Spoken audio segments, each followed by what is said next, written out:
Alrighty, guys, and we're live again. I'm just going to let a couple people know that we are live.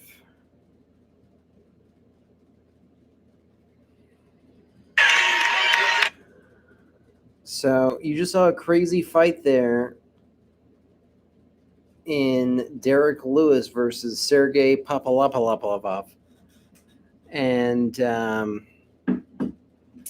a lot of people are saying, especially my friends, that it was a early stoppage. And yes, in the sense that he wasn't knocked out, it was an early stoppage. But the criteria for stopping the fight is if you're no longer intelligently defending yourself. And Derek Lewis was no longer intelligently defending himself by laying down in that turtle position and taking strikes.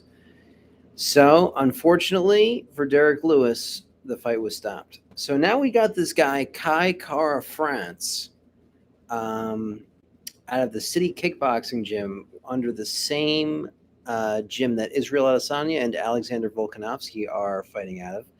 And he's fighting Brandon Moreno. And this should really be an interesting fight. This is a compelling one because Brandon Moreno is a serious fighter. Um, he proved that he's serious fighting the other champion in the division, Davison Figueiredo, and they just had a great trilogy. And the fight was so good, the trilogy was so good that you have to see that fight for the fourth time. I mean, it was an incredible trilogy. But now, actually, with the earlier fight on the card where the guy won in a couple seconds via rear naked strangle, he's really in the mix too. So it's hard to say that you're going to make four fights in the row. Hey, my daddy-o. Daddy-o, love you so much. Um, anyway, Kai Kara France versus Brandon Moreno should be a great fight. This is the co-main event, and I'm going to stay on the whole time. The co-main to the main event, I shouldn't probably be popping on and off the live so much. Just keep it one honest stream here. And like I was saying, Brandon Moreno is, he's coming out looking serious. He's even got the Karate Kid headband style going on right here. He just had a trilogy with the champion of the division, Davison Figueiredo. Um, the first fight, I believe the first fight was a draw. Yeah, I think the first fight was a draw. And then Brandon Moreno won the second fight with an incredible rear naked strangle. He did this rear naked strangle. It's in my submission land instructional, where it's a sneaky maneuver where you have the one arm strangle here, and you're fighting the battle of, oh, I'm trying to lock it up with the second arm. And the guy is fighting the second arm, pulling it off, pulling it off, pulling it off, pulling it off. But the whole time you're actually being strangled by the one arm that's in the strangle itself. So it's a classic high level black belt tactic of making you fight a battle of the other arm that only applies when it's a full rear naked strangle. And a lot of people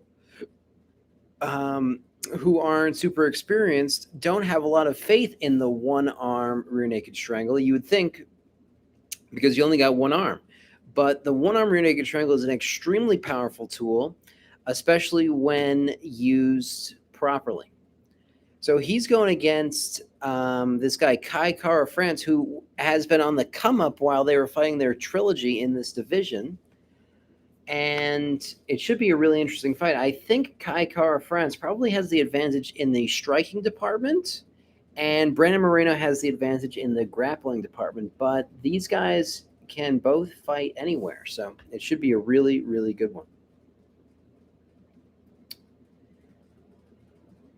And another thing that I like about Brandon Moreno is even though he's in an extremely tough sport, his motto and theory is all about love, and his symbol is the heart. And you'll see him if you're watching this live. I can almost guarantee that he'll throw a heart out there. But he looks all business right now. And he doesn't look like in his loving heart type mood. He looks like he's about to get into a fight. And if I may make an observation, which who's going to stop me? Um, he looks almost like he's overhyped, like he's pumping himself up too much. And oof, Kai Kara France looks like he's staring through his soul on the other side of the octagon there. This should be a good one, guys. This should be a good one. A lot of times in these flyweight divisions too, they don't have the ability to knock the other person out. So a lot of times grappling is more important in these. All right, the tail of the tape. We got 28 years old for Brandon Moreno, 29 for Kai Kara France, 5'7" to 5'4". Wow, I didn't realize. Both weighed in at 124 and a half pounds. I took a dump that big once. And Brandon Moreno's got a 70-inch reach to my dad's favorite number of all time. His opponent has a 69-inch reach. There you go. If you're watching, Dad, I love you so much. My apologies. Oh, man. Shout out to my dad, my day one supporter, literally from day one, and day one of me doing these YouTube lives as well. Always my number one fan, and right now my only fan. But not only fans. That's a whole different thing. That's a porn thing.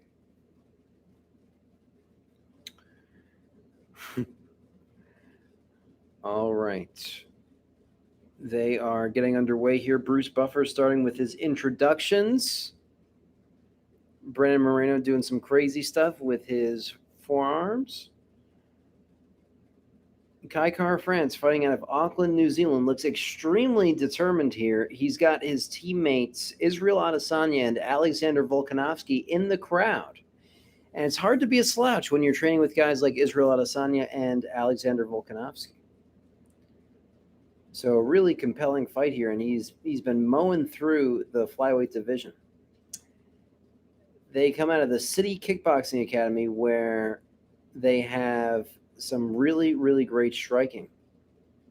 Volkanovski just put on one of the most impressive performances in UFC history recently in his fight with Max Holloway, and really separated himself from the entire division in putting an absolute striking clinic on Max Holloway. And if Kai Kara France can come in with the same caliber of striking, Brandon Moreno is in serious trouble here.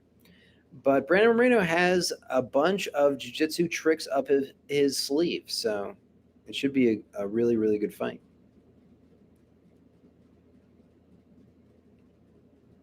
All right, they're meeting in the center of the octagon. Herb Dean's doing the famous, I went over the rules back in the back meeting. Make sure you protect yourself at all times. I went over the instructions. If you'd like to touch gloves, do it now. And blah, blah, blah, blah, blah. Pretty good for not seeing or hearing what Herb Dean said. All right. It looks like they're going to start round one very soon. And are you ready? Are you ready? And fights. Beginning of round one right now. 44:56 left in the round. Both coming out. Kai Kara France takes the center of the octagon. Whoever has more octagon behind them is generally winning the battle for footwork. The last judge's criteria is going to be octagon control. So if you do nothing else but have more of the octagon behind you and you corner your opponent, that would be the criteria in which the fight was judged on. So it's always good to control the center just like a chess game,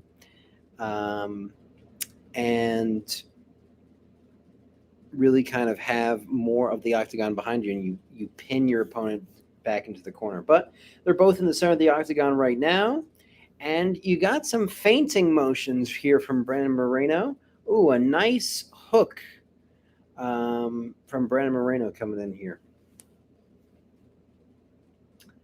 Another nice hook. It seems to be that this range is, oh, there was a nut shot. Oh, yes, a nut shot. Brandon Moreno got hit in the nuts. So he's going to take his timeout for the hit in the nuts, but it seems that let's see on the replay. Let me see here. Was it a hit in the nuts? Oh, a definite nut shot. 100%, no question about it. Definite nut shot. It seems to be the range in this one is a really, really far range.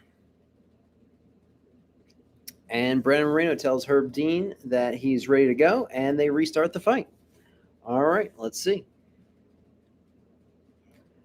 Brandon Moreno with a nice switch kick to the head. Blocked, of course, by Kai Kara France. If you guys want to check out my video about how to block strikes that are coming to the head using the classic answer the phone with the reinforced hand to block that head kick, a great video that if you look in my videos, you will find.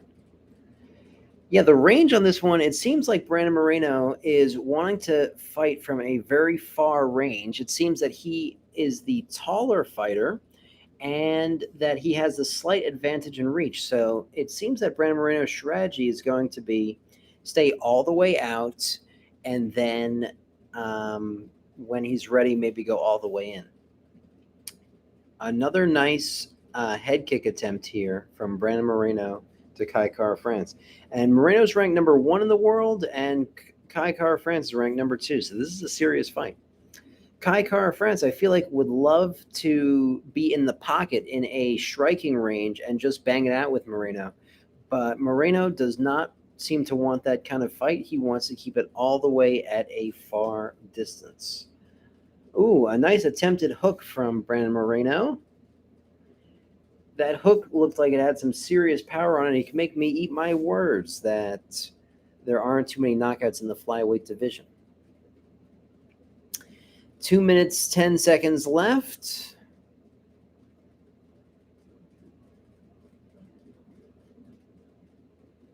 A nice kind of low kick from Kai Kara France here. But I wouldn't say anything super substantial has happened. Nothing that would really give the fight majorly to one guy or the other. And again, they're fighting at this long range. Yes. Kai Kara France comes in for some strikes, and Brandon Moreno takes that opportunity to shoot in for a single leg takedown, gets to the rear body clinch. 1 minute, 30 seconds left in the round. Let's see if he could take the fight to the ground. Oh, excellent defense from Kai Kara France here. And that was major for Kai Kara France because he identified the strategy that Moreno is going for and successfully went from having his back taken to facing him again. Although, if that's all that transpires behind some other slight far kicks and punches that haven't been super significant, that should win Brandon Moreno round number 1. And it looks like this is, yes, this is for the interim championship. So, Dad, as you know, since it's for a championship, it is 5 rounds.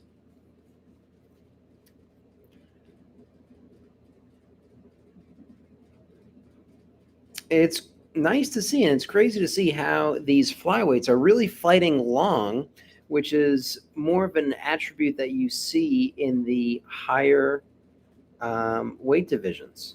A couple nice scrambles here, and Brandon Moreno is doing an excellent job of making this fight on his terms and not Kai Kara France's terms.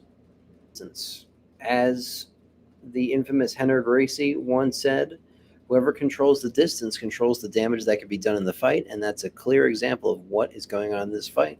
And that concludes round number 1. So far, I got to give it to Brandon Moreno taking that round. Kai Kara France looking a little bit angry and frustrated. He really just wants to, I could really relate to, it looks like Kai Kara France's nose might be broken in here. That could be an interesting development in the fight because Brandon Moreno will definitely keep punching that thing if it's broken. But I could really relate to Kai Kara France, where He really just wants to get in there and get his hands on him. And in Brandon Moreno's last fight, it was actually his opponent, the champion, Davison Figueroa, who did this to him, where he sort of, I don't want to say waited, but he let the fight come to him in a way. And not that exactly Brandon Moreno's doing that. He's more managing the distance, but he's not allowing Kai Kara France to fight the fight in the way that Kai Kara France wants to fight the fight. Yeah, it looks like his nose is really red, so, and a little bit tilted to the side. So it looks like it might be a potential broken nose here. A common way you guys can see if there's a broken nose is if the fighter has his mouth open, you'll see him have to breathe out of his mouth because he can no longer breathe out of his nose. And when the fighter is breathing out of his mouth, he is more susceptible to knockouts because that chin is kind of hanging and exposed. So I don't know if I mentioned, but we're already in round number 2, 4:23 left into the second round here. And Brandon Moreno's experience is really showing off here for this fight.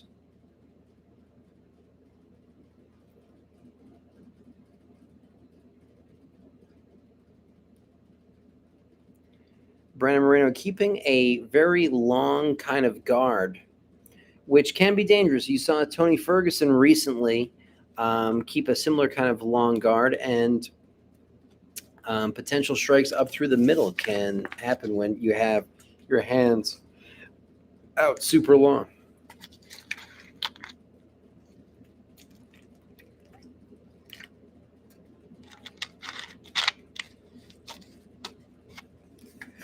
A lot of feinting from both fighters here.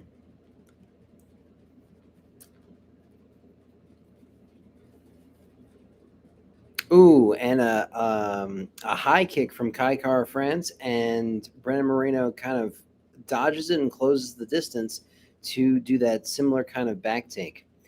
And Brandon Moreno has an interesting leg wrap right now where he would be looking to control the far wrist. Oh, he let it go. He's looking to really put his weight here on Kai Kara France now. And throws a nice elbow off the clinch. This is a big thing that I've been talking about a lot recently, guys, is the elbows off the clinch have become a major part in the MMA game, where it's all about combining those styles of wrestling off of the cage and throwing those elbows at the break of the clinch. And Brandon Moreno comes in again to do a nice takedown. He's mixing up the striking and the grappling very well, making this more of an MMA fight when it seems that Kai Kara France wants to make this more of a striking fight. So far, I'm giving rounds 1 and 2 to Brandon Moreno as he is pulling ahead. But I will say that Moreno is struggling to sort of take the fight to the ground and impose his jiu-jitsu on him. It seems that Kai Kara France has his defense and has done his homework very well to be able to stifle the rear body clinches and takedown potential of Moreno. Man, if Brandon Moreno gets on your back, he really understands the rear naked strangle well, and he will finish you. 1 minute 33 seconds left in the second round. Ooh, a nice little hook there from Kai Kara France. You got to give that to him. And they're throwing large, wide haymaker punches here, guys, both in the orthodox stance. And Brandon Moreno's really got this interesting guard with so much movement and how he's constantly changing the position of his elbows and his hands. Kind of an interesting way that he goes about doing things here. 1 minute left in the second round.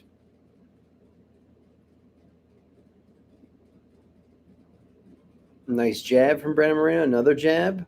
Oh, a head kick. Oh, and Kai Kara France kicks his legs out. A nice little slip. Brandon Moreno gets back up, dodges punches with his head. 35 seconds left in the second round. And if Brandon Moreno wins this, it really sets up a title fight between Brandon Moreno and Davison Figueiredo for the fourth time. Then the question is, in the other fight from the evening, does that fighter who won literally seconds into the first round to defeat a top 5 contender via rear naked strangle in the first 30 seconds of the first round, where does he fit into the mix of all of this? 5 seconds, 4, 3, 2, 1, and time. Second round. One quality and attribute that I respect from Brandon Moreno is his ability to make sure that he wins the round.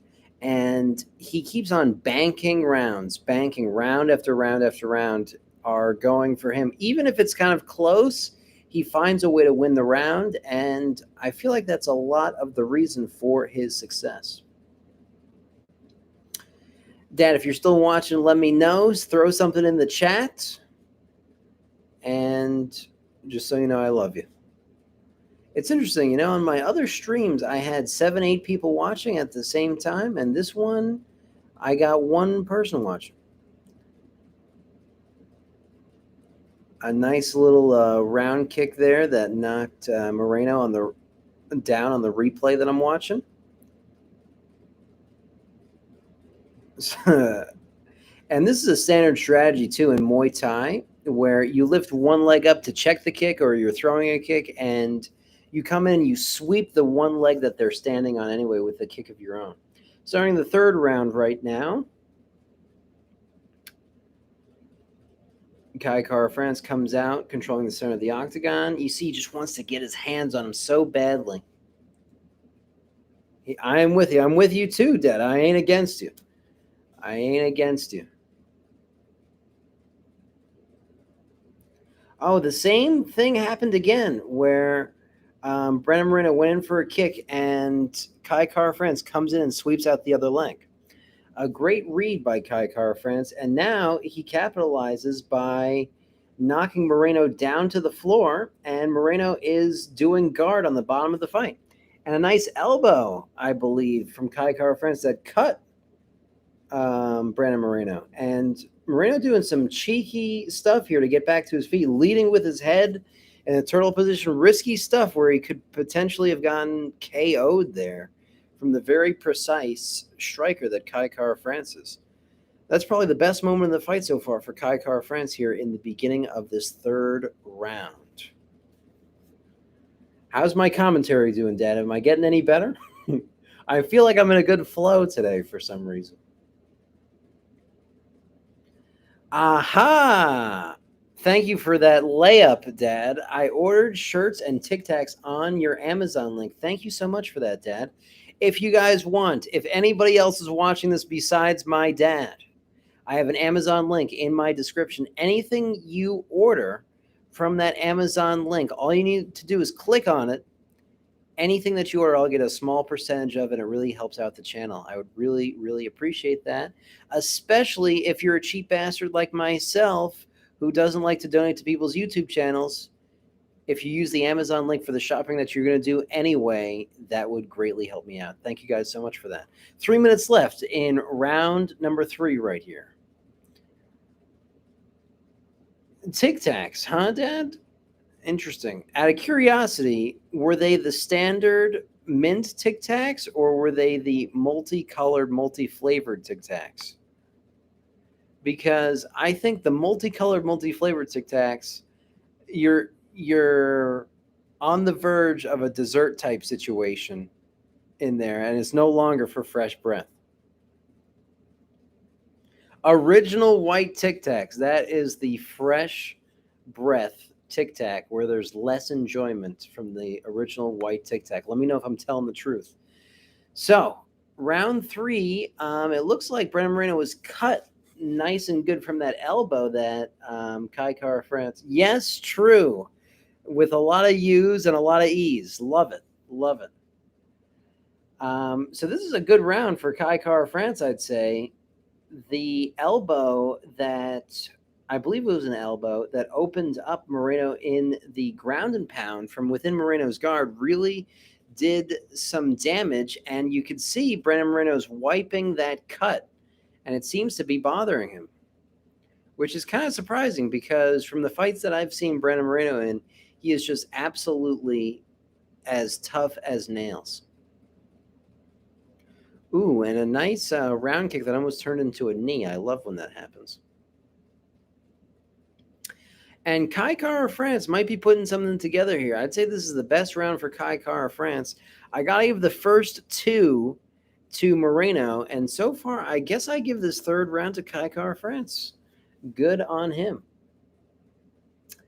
You could definitely see, as far as the damage that the fighters are wearing, Brandon Moreno definitely has more damage and is bleeding pretty profusely from his face. And he's not very happy about it. 46 seconds left into this round number 3. You know, the third round is also a critical round. Oh, and Kai Kara France goes for a takedown here. You could see he's relaxing. His comfort is, was that a nut shot? Oh my God, I think it was a nut shot. And that's it. That's the end of the fight. That is such a crazy ending to that fight. Brandon Moreno, I think, kicked him in the nuts, and Kai Kara France goes down with his hands like this. Herb Dean doesn't stop it, and Brandon Moreno comes in and finishes the fight.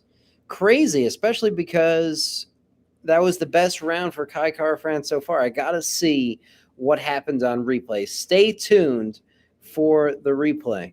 Kai Kara France is clearly extremely upset, laying down on the cage right now, laying down right by the cage, and it looks like it was kind of a nut shot. I don't know. This is one of the times where I'm really excited for the replay. Brandon Moreno gets down on his knees and pays his respect to Kai Kara France, and Kai Kara France does the same. Great show of respect by both fighters.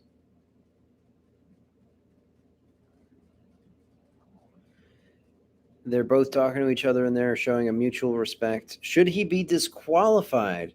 Well, I say no, because they're showing the champion, Davison Figueiredo, and that sets up a great title fight where both guys have the title. Oh, they're showing the replay right now. Let's see if he should be disqualified or not. Hook, not a clear angle on the replay, but it looked like it could have been a nut shot. Still, I'm still unsure after watching the replay. Hook, and then, oh no, I don't think that was a nut shot. I think that was a shot to the liver. I think that was a totally legal shot to the liver, and the guy just went down. Oh, man.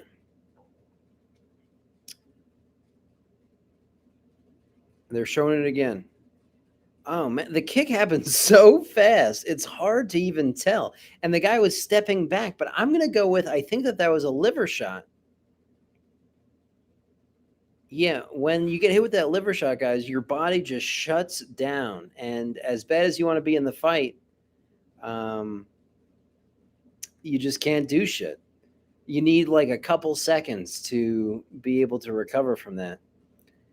And in that couple seconds, the guy's going to swarm you and defeat you.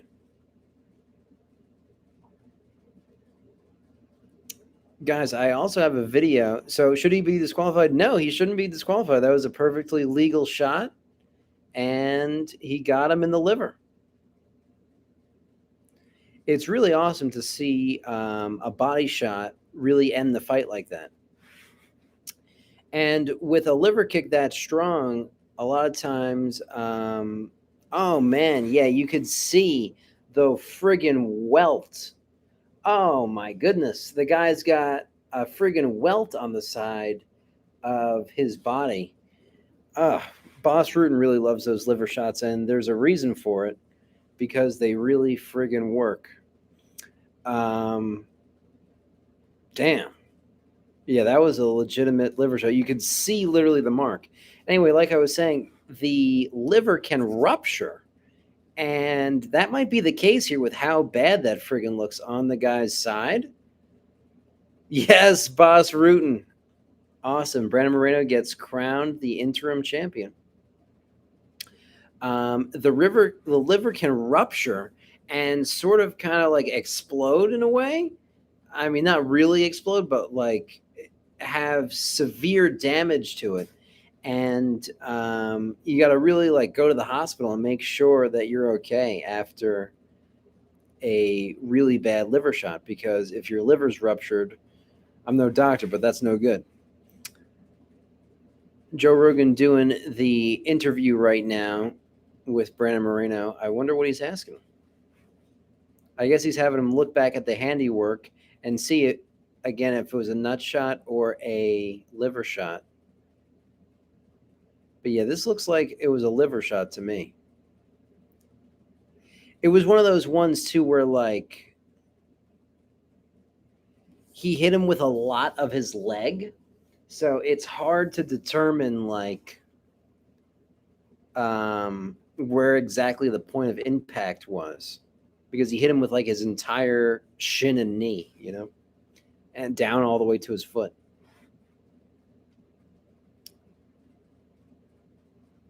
But I'm gonna have to watch the Octagon interviews after this because I'm so curious what Brandon Moreno is saying. But I will be copyrighted if I play any sound from this video. So what can you do? And Davison Figueiredo and him had 3 fights. They had a complete trilogy. It was a draw the first one. Brandon Moreno became champion and won the second one, and Davison Figueiredo won the third one. So rarely do you see instances where you have to have these fighters fight 4 times. But in this situation, you got to have them fight 4 times. And every time they fight, it was one of the best fights I've ever seen. And even Davison Figueiredo comes into the octagon and they set up the next fight in between both of them. I gotta watch this on replay. Much love if you guys are out there watching this on your own, even though it only says I got 1 viewer, which is my dad. Love you, Dad.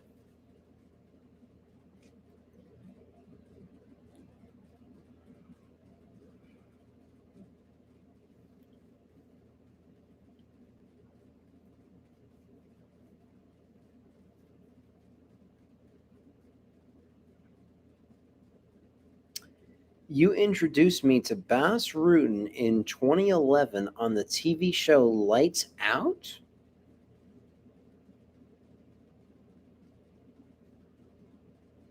I introduced you to Bas Rutten on the TV show Lights Out. That's how that happened? If you say so. I believe it. I believe it. Hey, I believe it. Dad, since you're my only viewer, let's be honest here. You're my only viewer. I want to hear from you. Did you listen to the Inspirational Nomad where he said consistency, consistency, consistency? The key to success is consistency and showing up.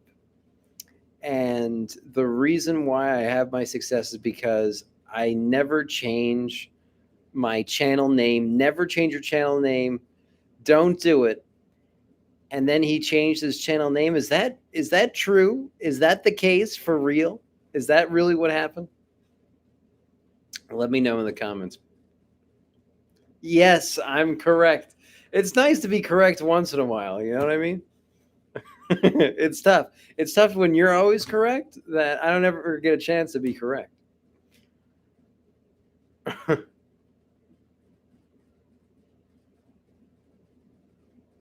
They're doing a whole spiel in the octagon here, setting up the next fight between Brandon Moreno and Davison Figueiredo.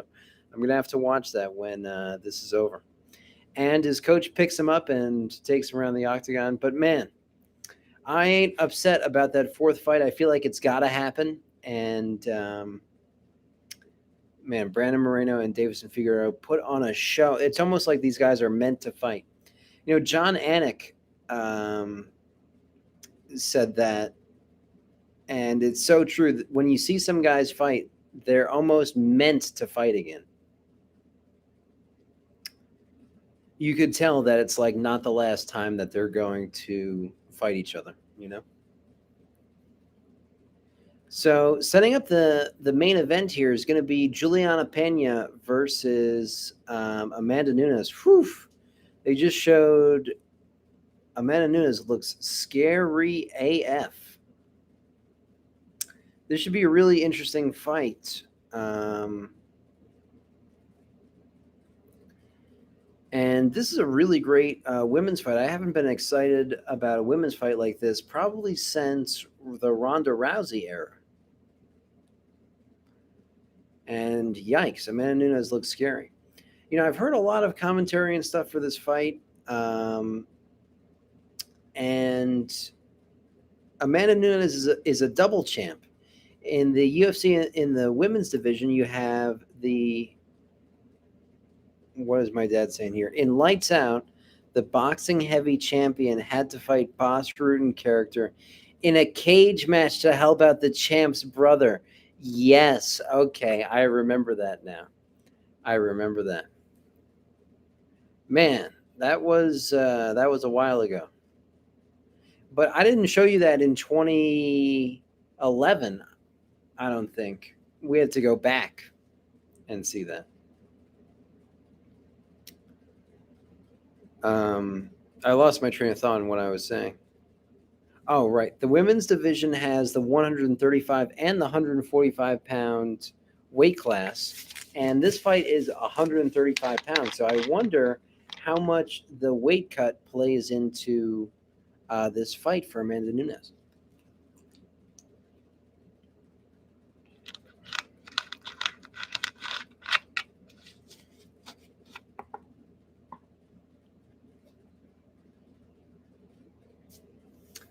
I got 2 viewers. If you're the second viewer, throw something in the chat. Let me know you're here. I'll give you a shout out. Much love. Much love.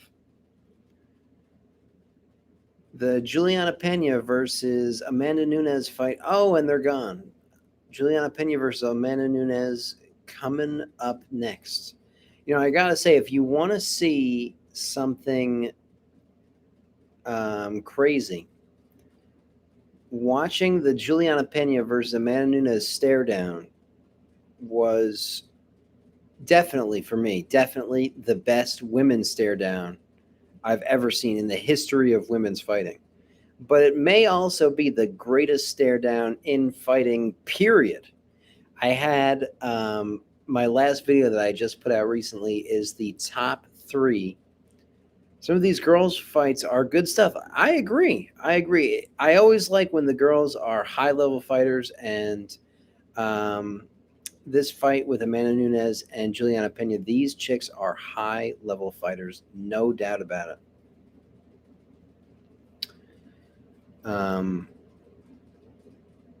They're showing some highlights of the first fight. The first fight was an absolute war here.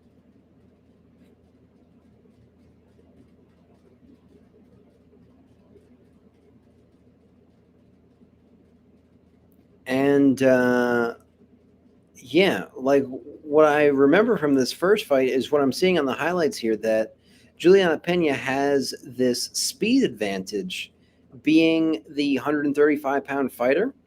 Chael Sonnen did a great breakdown once of why, in circumstances like these, the lighter fighter a lot of times has the advantage, or the person that comes from the lighter weight division has the advantage because they are the faster fighter or the fighter with more speed, especially since Amanda Nunes, who fights in the 145-pound division as well, is coming all the way back down to 135. So in this special circumstance, a lot of times it favors the faster fighter who's usually in the lighter weight division. And I thought it was an interesting assessment from Chael. But as I said, I have a video. The last video that I put out was the top 3 stare downs in mixed martial arts history. And there were some good ones in there. And I also threw in the recent stare down with Juliana Pena versus um, Amanda Nunes that just happened. And let's call a spade here. In the stare down, Juliana Pena had on this like skin tight leather black dress with white boots, and she looked super good. I mean, she looked as hot as any female fighter or female period that you could possibly be. I mean, maxed out to the highest possible degree. I recommend you check that one out, Dad. I think you'd like it. In fact, I wonder if I could find it on YouTube or something here. Let me look it up. It's interesting. I went to YouTube and I see that I'm live myself and one person's watching. All right, Juliana Pena versus Amanda Nunes stare down.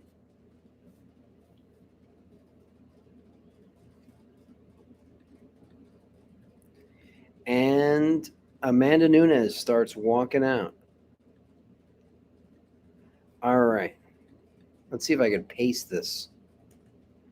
I think I pasted the link. Yes, put it in the chat so I could refer to it. I think I did it. Let me know if it's clickable and good to go, Dan. Um, but geez, she looked good. And then Amanda Nunes, she's in the plaid outfit. She's a lesbian, being true to her lesbian gig, lesbian deal. She's wearing long shorts, looks kind of butchish, but shout out to whatever you want to do out there. Do your thing. Do your thing.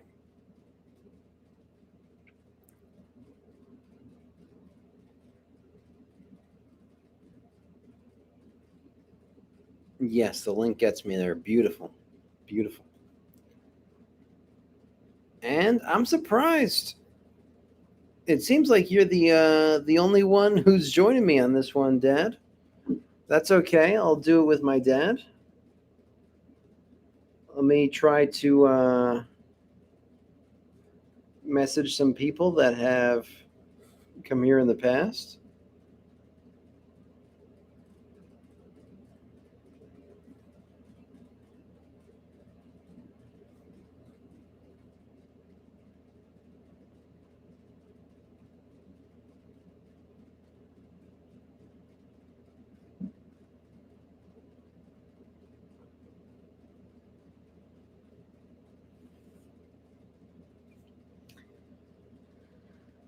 All right.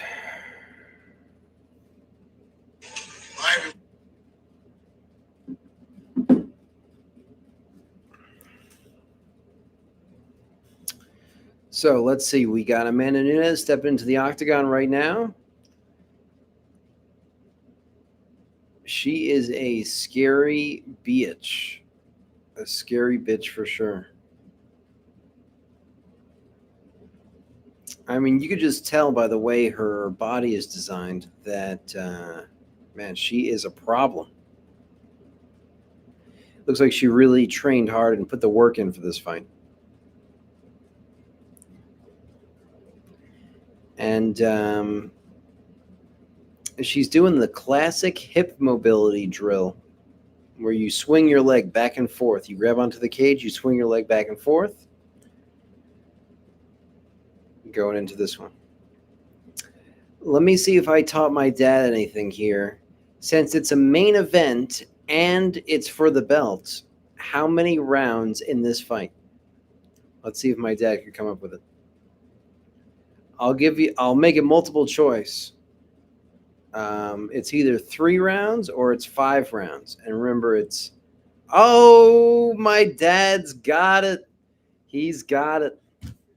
I love that my dad learns more and more and more about the UFC through me. That's my favorite thing.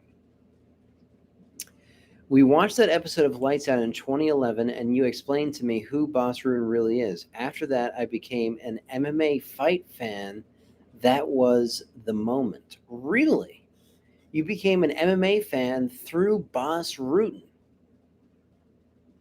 That is fascinating. You know, the first time that I had ever heard about cage fighting was actually from you, Dad. I remember I was doing karate and I called you on the phone. Back then, we had the home phones that had the long cord on it. And I called you on the phone, and the reception wasn't that great, even on the landline. And you were explaining to me that there's something called cage fighting. And I kept thinking you were saying cave fighting. And I was like, really? Like one guy goes in on one side of the cave and another guy goes in on the other side of the cave and they fight like in the cave? Like, how does that work? And you were the one that actually told me about cage fighting. So, how crazy is that?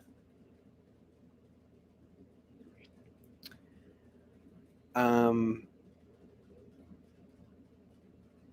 and after that, I had asked my sensei, my first martial art instructor, Jose Marti, about the cage fighting, and we watched Lyoto Machida versus John Jones together, which broke my heart because Lyoto Machida is one of the most infamous karate guys of all time, and he got choked out in a standing guillotine from John Jones. But I mean, I was so sold after watching that fight, and also, um, this wasn't the primary reason why I did jujitsu, but it was a demonstration of the power of jujitsu, especially against karate.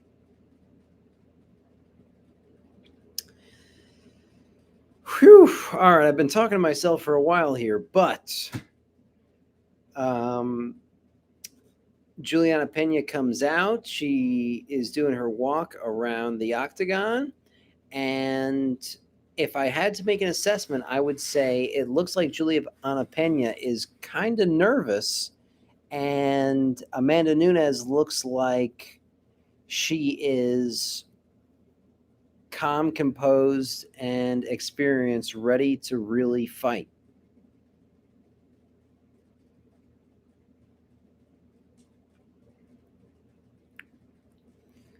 Amanda Nunes doing her own little warm up here, facing the other way in the octagon. All right, the tail of the tape.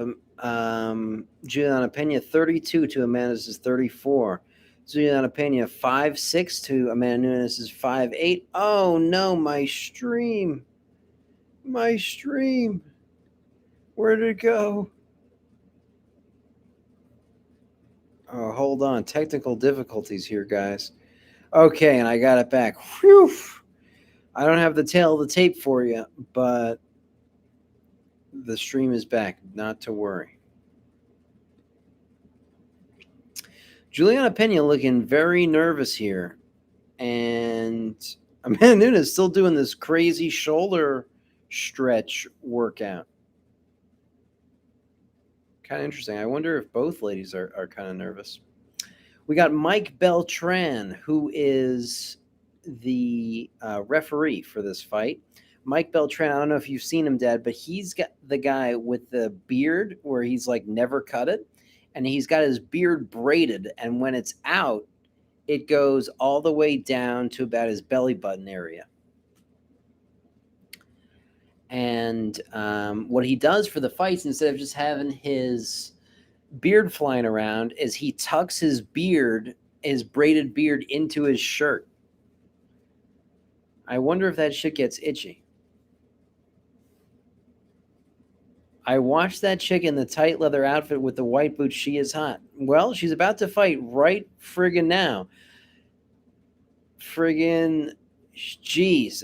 Bruce Buffer is doing his announcing, and it looks like he just did the "It's time," and it literally the whole crowd did it with him, and they did the light show, and everyone said "It's time." I can't even hear it, but just literally the camera was shaking, and it could only be "It's time."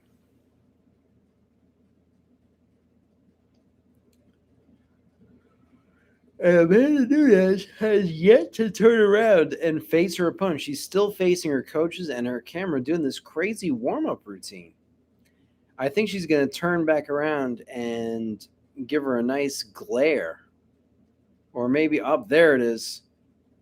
When Bruce Buffer announces her name, she looks up and they panned away. It's a critical moment right there.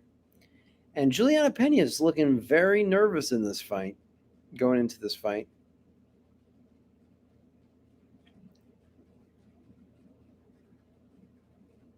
She's the underdog going in as the champion. Juliana Pena is the chick that you saw, Dad, with the leather outfit and the white boots. She definitely is hot. She doesn't look as good as she did that day. She's got the braided back hair and stuff, and she's got that black fight shirt. It's actually more of a tank top.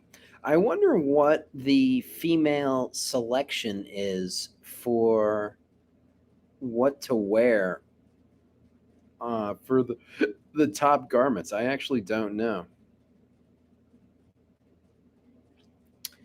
Because I think I've seen like the sports bra outfit, I've seen a tank top, and then I've seen like a literal rash guard shirt, sort of like the one I'm wearing now. All right, Mike Beltran is getting things underway here real soon. Are you ready? Are you ready? Let's fight. They go out to the center of the octagon, they touch gloves, and round one begins. Let's see what happens here. Critical moments in the first couple seconds, really just feeling each other out here. Not a single strike has been thrown. 15 seconds, 20 seconds into the first round of the first fight. Both fighters want to impose their will, not be caught in counter shots, and really start taking this fight by storm. Amanda Nunes throws one kick to Juliana Pena's midsection, and it's easily blocked. Amanda Nunes throwing a ruthless looking oblique kick that misses to Juliana Pena's knee. And it seems that like literally both women are just bouncing there like it's a video game in the center of the octagon. Almost a minute has gone by and not a single strike has been landed so far. But the significant thing that has happened is Amanda Nunes has switched her stance several times. So right now, Juliana Pena is in the orthodox stance and Amanda Nunes is in the southpaw stance. Yeah, it looks like there's a lot of tension and nerves going into this fight for both women. Both women really have a lot to prove in this fight.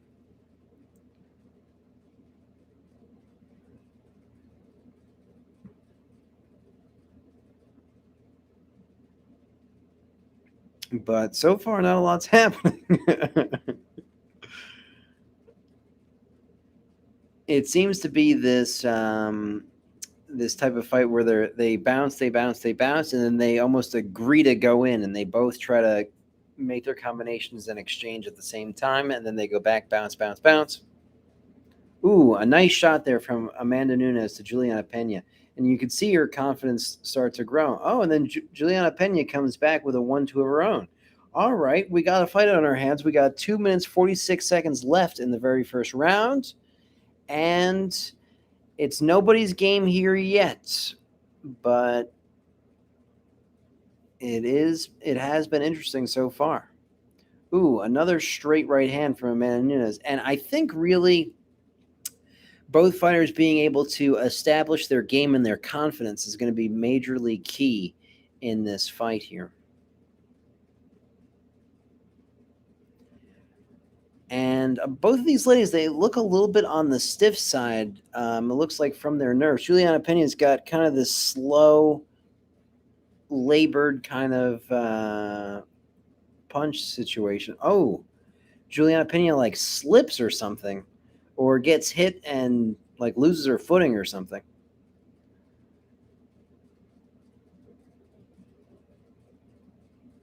Kind of an interesting first round. 1 minute, 45 seconds. And it looks like Amanda Nunes' confidence is growing. And I think you could tell, oh, Amanda Nunes catches her with a shot and she stumbles on her way in. Not looking good for Juliana Pena. And you really start to see now a shift in the confidence of this fight where Amanda Nunes is coming forward, and Juliana Pena is kind of shrinking back. So far, I'm giving this first round to Amanda Nunes, and we got 1 minute left in this first round. Let's see if anything changes. I think it's real important too to see who can see the other fighter's punches coming. Oh, a nice overhand right from Juliana Pena to Amanda Nunes.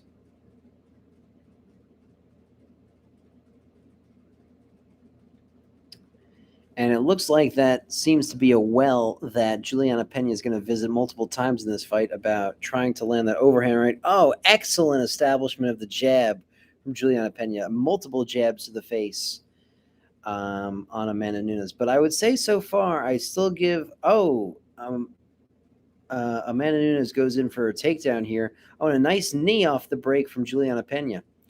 Oh, and a nice cross, too, from Juliana Pena. Whew. Really tough to decide. Oh, and a nice hook from Amanda Nunes. All right, we got a fight here. 5 seconds left in the first round. Oh, and a nice 1-2. 3 seconds in the first round and time. An interesting, compelling first round. Very, very evenly matched from both ladies.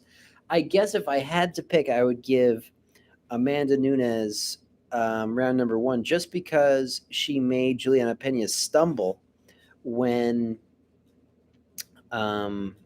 she threw a couple of her shots.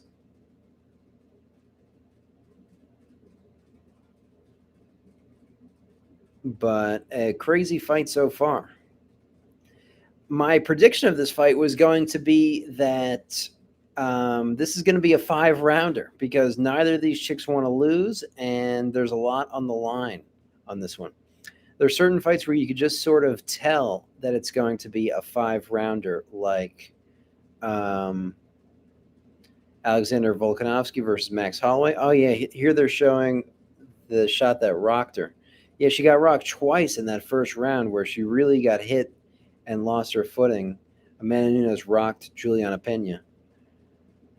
Or for my dad, the butch chick knocked the hot chick in the face twice and made her stumble.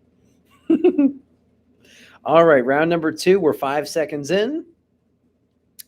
And we're right back to where we started, where we were in round number 1. Really anybody's fight here, though. And it looks like these strikes are coming in hard enough that this fight could be finished. Thank you. Should I just commentate the rest of the fight, the butch chick versus the hot chick? I mean, this doesn't look good if I'm trying to submit this. Oh, a crazy hook from Amanda Nunes, the butch chick, knocks. Yes, a crazy hook from the butch chick, Amanda Nunes, knocks Juliana Pena down, and Juliana Pena goes to her guard, and her guard saves her. Oh man, Juliana Pena can't keep getting hit like this and come in looking labored and kind of sloppy. Butch chick versus hot chick. Yes, that's how I got to commentate this one for my dad. Oh my goodness. Juliana Pena comes forward, punch, punch, punch, left, right, left, right, left, right, left, right. And Amanda Nunes comes in with a giant bomb. I mean, how many of these big, huge punches can Juliana Pena take? I mean, this is some serious carnage right here. And Amanda Nunes just looks way more relaxed, loosey goosey, and like she's the one who can establish and find her shots better. Amanda Nunes, and the hot chick is kind of got this like shoulders forward, cramped up kind of posture going on here. And Juliana Pena's got to be careful when she's coming in with these 1-2, 1-2 combinations. She just she just got hit really hard when she did that last time. Does anyone know BJJ? My dad says, well, I'm not 100% sure of their jiu-jitsu credentials, but Amanda Nunes famously finished an Americana from a back triangle that was locked up the correct way in one of her fights. And I have a video, guys, out on the higher percentage ways to finish the Americana. It's the part 2 in the Americana series. And one of the higher percentage ways is to put them in a triangle to be able to finish that Americana. And Amanda Nunes retained her title with that. So it's not a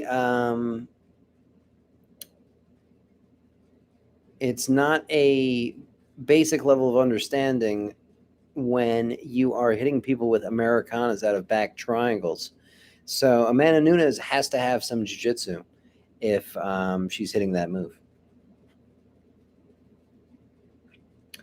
But really, so far, I'd say Amanda Nunes is getting the better of these exchanges. Oh, and she seems to keep tagging Juliana Pena here.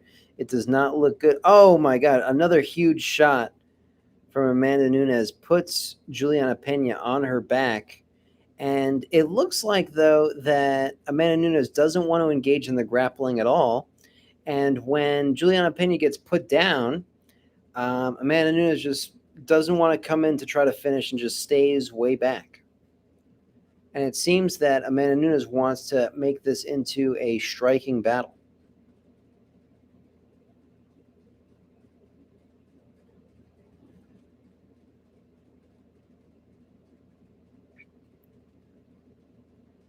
And, man, Juliana Pena can't take many more of these shots here where she just gets completely knocked off her block.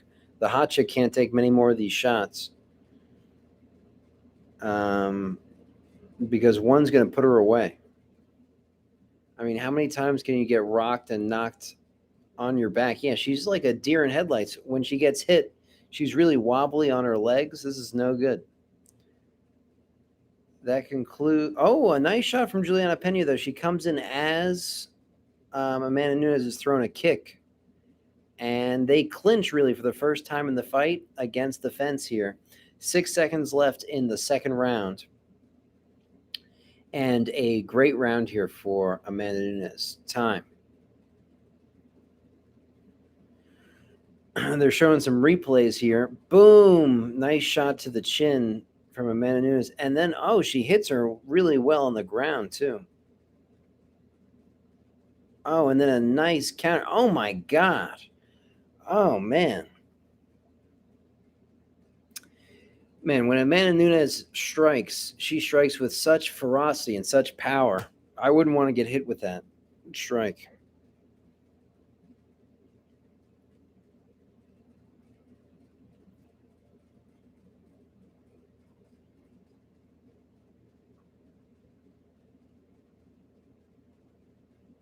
The cut man is putting some Vaseline and stuff on her, but no real cuts yet on either fighter.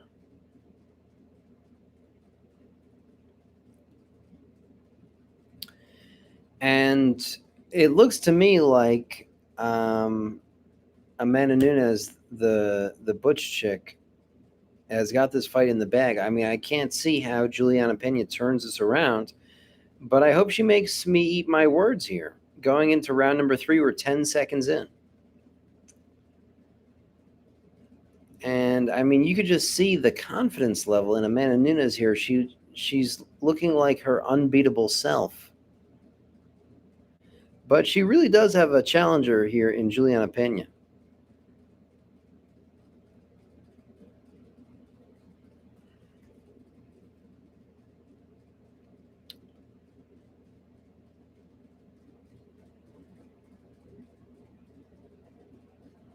They're both doing this thing where they tap the gloves in the center of the octagon, both trying to find their range. Juliana Pena is controlling the center of the octagon, and she looks to clinch up. And Amanda Nunes switches the clinch around and puts her against the fence. Good stuff here from Amanda Nunes. And Amanda Nunes disengages from the clinch quite ferociously and then looks to punch Juliana in the face again.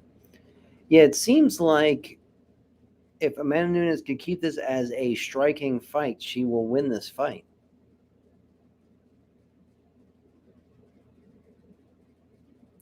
Three minutes, 30 seconds left in the third round.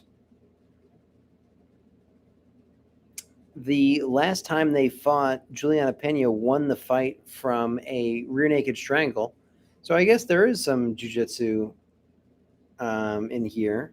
And can you believe it? The rear naked strangle was Hickson style, where they're face down.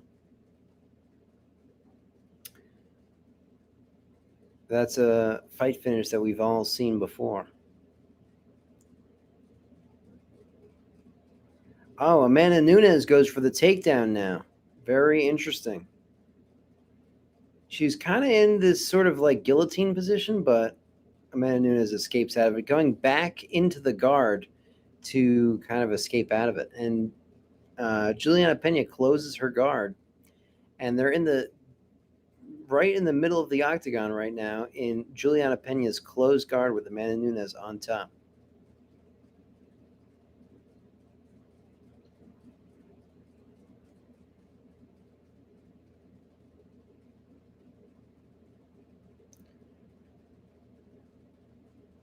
Juliana Pena has double underhooks here, and she looks like she was going for a classic move where you get double underhooks in the closed guard, and then you switch your feet to butterfly hooks, and you do a classic butterfly guard sweep here. Now it looks like Juliana Pena is looking for an armbar. She's looking for a high guard and a triangle attempt. There's something called a high guard where you cross your feet over one or both of the shoulders. One shoulder is generally referred to as a top lock, but since Amanda Nunes sort of has her hands forward and on Juliana Pena's face, this is commonly known as a mistake. And there's a move where you could do a technique where you cross your feet like around both of their shoulders, and you could go for both arm bars at the same time. But so far, Amanda Nunes seems to be making more use of this position by throwing elbows for some serious ground and pound here on the hot chick's face. But Juliana Pena could really use, and she has the ability to do it right now, to do a top lock where instead of trying to lock around both shoulders, which is quite difficult, triangle attempt, omoplata attempt, which is a shoulder lock. Amanda Nunes is defending well, keeping her knee on the sternum of Juliana Pena. She escapes, and now into the half guard. And it looks like Amanda Nunes cut Juliana Pena open, and there is some blood going on right now. So this is the most grappling-oriented fight. I wish it would continue. There's only 18 seconds left in this round, though.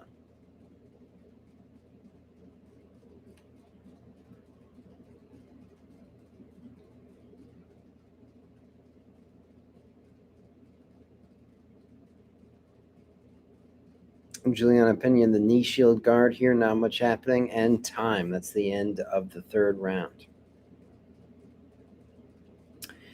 Very interesting here. It looks like Amanda Nunes is winning every round here, so it's a tough night at the office for the hot chick, Juliana Pena.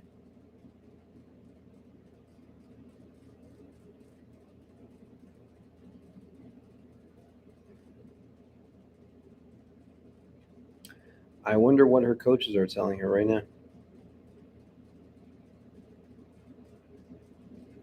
They're showing some replays here, and a great replay where Amanda Nunes comes in for a hook, and Juliana Pena wisely is able to take the hook on her arm. Oh, and they're showing the takedown. I believe that was a Harai Goshi from um, Juliana Pena, which is a hip throw. Kind of like a hip throw mixed in with a body lock kind of thing.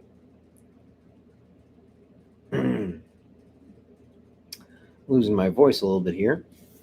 Fourth round, they slap hands in the center of the octagon, and both of these chicks do not want to lose this fight. My prediction was that it was 5 rounds. It didn't look like it was going to be that way in the second round.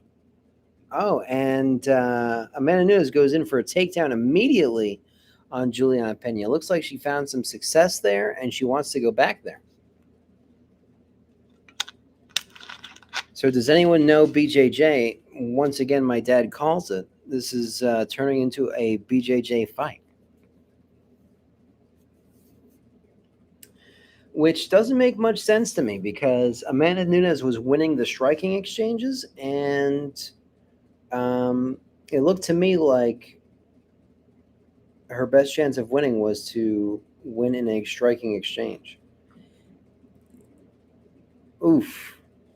And Juliana Pena goes for that same triangle omoplata combination on Amanda Nunes, but Amanda Nunes is adapting and understanding more and more the guard game of Juliana Pena, and is able to neutralize it more so and more so.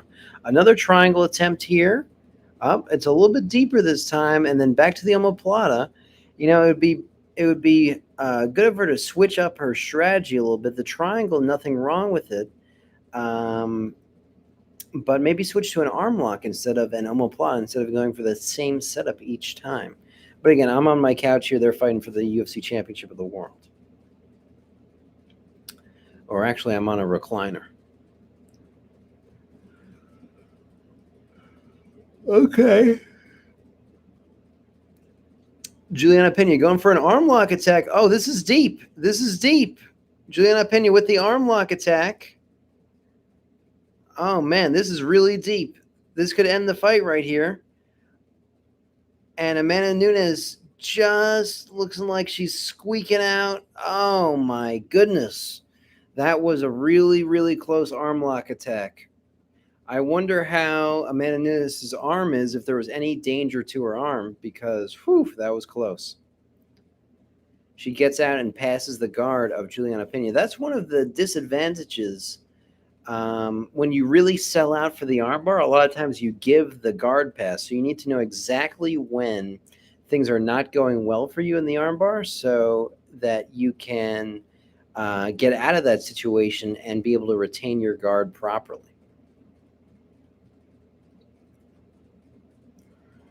So Amanda Nunes, 2 minutes, 10 seconds left in the fourth round. And as I said here, I'm surprised that she's going with this jiu-jitsu oriented strategy. I feel that she had a much better fight, a much better chance of winning this fight in the standing position. That armbar was very close and very risky playing in this area. Oh, and another arm lock attempt, just like I was saying. Oh, and actually it was countered well, and they're both back up to the standing position. And Juliana Pena is bleeding pretty seriously from some cuts up here on her forehead. And man, another takedown attempt here from Amanda Nunes. Crazy that she wants to make this into a grappling match. Maybe she wants to kind of grind into that cut. And Juliana Pena going for the arm lock attack, like I suggested, now using the top lock, like I was suggesting. Great adaptations here from Juliana Pena to win this fight. Oh, and then combining the arm lock attack with the triangle. Beautiful stuff here from Juliana Pena. This is some well-done jiu-jitsu. And Amanda Nunes wise to all of it. You know, at this point in the fight, there's blood coming from Juliana Pena's face and a lot of sweat. So there is not as much solidification in those triangle and arm lock attempts.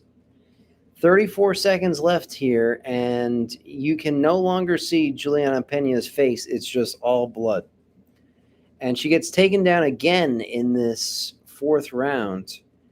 And it's crazy to me that Amanda Nunes wants to make this into a grappling fight.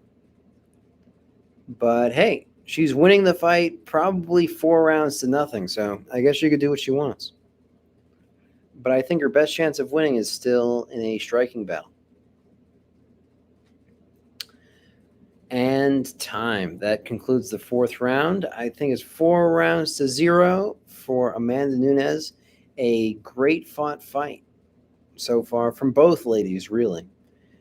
Really a war. Oh man. And you see they put some water in Amanda Nunes' mouth, and she spit it out. It was just all blood,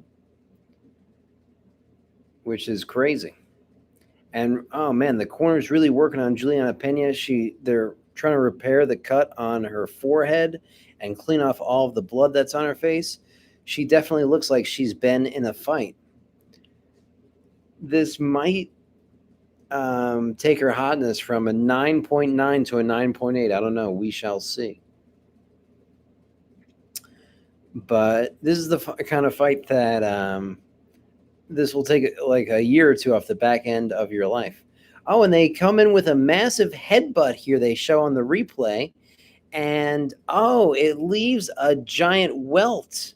Oh my gosh. And Juliana Pena's got hematomas sticking out of the forehead. What a legendary fight. And they both hug in the center of the octagon with some well-deserved respect for this war that both of these chicks are in. But they did a head collision.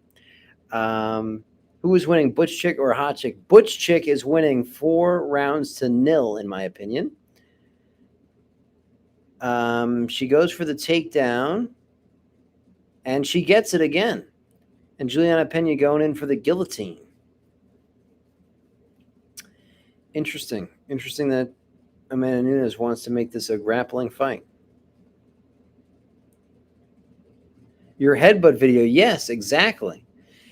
You know, people like to say that headbutts aren't important, but they're in so many different fights and so many different scenarios. The headbutt is possible and can come into play. Juliana Pena here doing combination attacks between the armbar and the triangle. Triangle attempt here. Triangle attempt. And Amanda Nunes slips out. Whew. Going for that omoplata and that triangle combination. It's really, and Amanda Nunes goes in for an anaconda choke.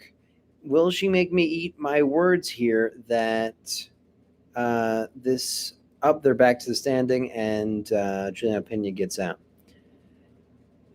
And they're back to striking. 3 minutes, 26 seconds left in this fight.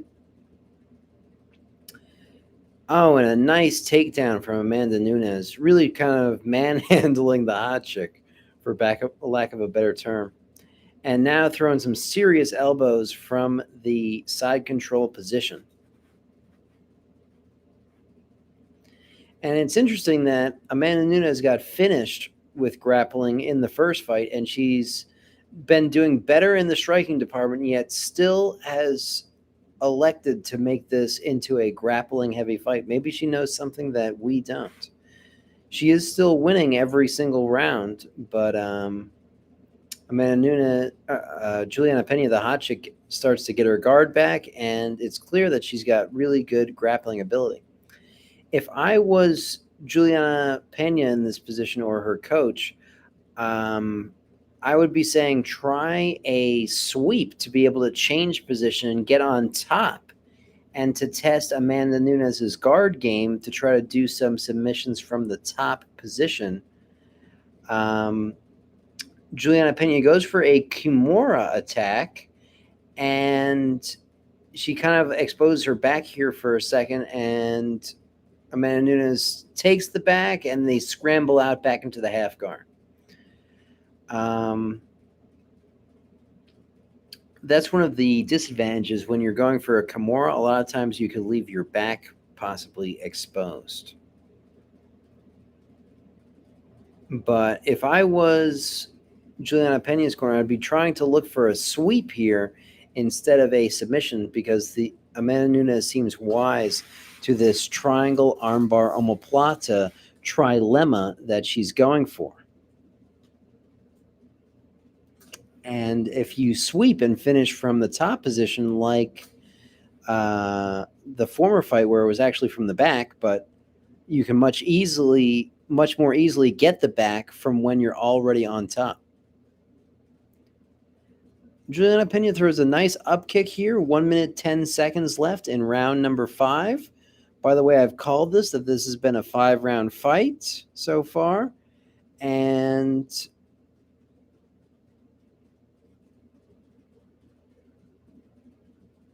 Amanda Nunes trying to do some crazy. Yes, you should see this fight. This fight is great. Oh, and Amanda Nunes goes for the back take at 45 seconds left. A deep rear naked strangle here. Oh, this might be it. This looks like this is it. This looks like this is. Oh my gosh! And Ana Pena gets out. What a crazy escape! That looked like that was a dead to rights rear naked strangle. This is a brutal fight. I mean, I wish you could see the octagon right now. It's literally blood everywhere in the octagon and hardcore. It is brutal and it is hardcore. I mean, there's literally blood, so much blood across the canvas. 11 seconds left into this fight. 7, 6, 5, 4, 3, 2, 1. Wow. What an amazing fight. You know what? That fight deserves a standing ovation. That fight deserves an absolute standing ovation. Whew. That was a rough fight. Amanda Nunes won every round, but Juliana Pena was not out of that fight for a single second. And they're both bruised, battered, hurt, and sheesh. Is the hot chick less hot? Probably after this fight. Probably. It's hard to maintain close to 10 out of 10 hotness and be in a fight like that. It's hard to do both things. She's got these friggin' welts, hematomas. Oh my God, it's just getting bigger every time you see her. Coming out of her forehead right here. What a crazy friggin' fight.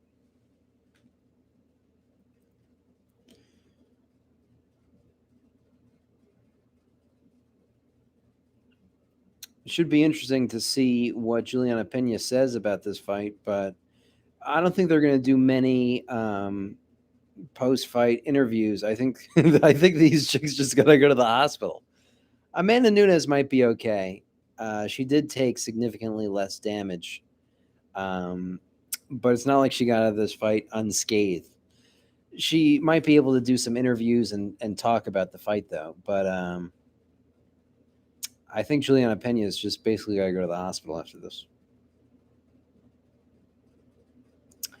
But yes, a great fight. And the last two main events that I commentated, they ended in injury, where I was so hyped up for the fight, and Brian Ortega dislocated his shoulder. Boom, that ended the fight.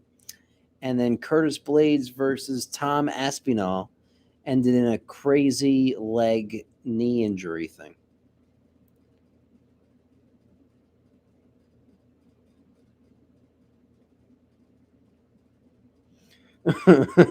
Amanda Nunes came, the Butch chick. She's got an adopted daughter, and she's holding her daughter, and the daughter's got a binky in her mouth, and Amanda Nunes took the binky out of her mouth and just threw it. Kind of a funny moment. Yeah, and Amanda Nunes looks like this whole side of her face is swollen, and Dana White gives her 2 belts to show that she is the double champion of the women's 145 and 135 pound division. But I think she's got a fractured orbital where her face is like super blown up here, and I wouldn't be surprised if there was some serious damage to the skull of Amanda Nunes. And she did her patented get both belts and start running around the octagon routine. All right, I'm really curious what the interview here is between Joe Rogan and Amanda Nunes. A great fight for between both ladies. Much respect to both of them. They friggin' deserve respect after watching that fight. And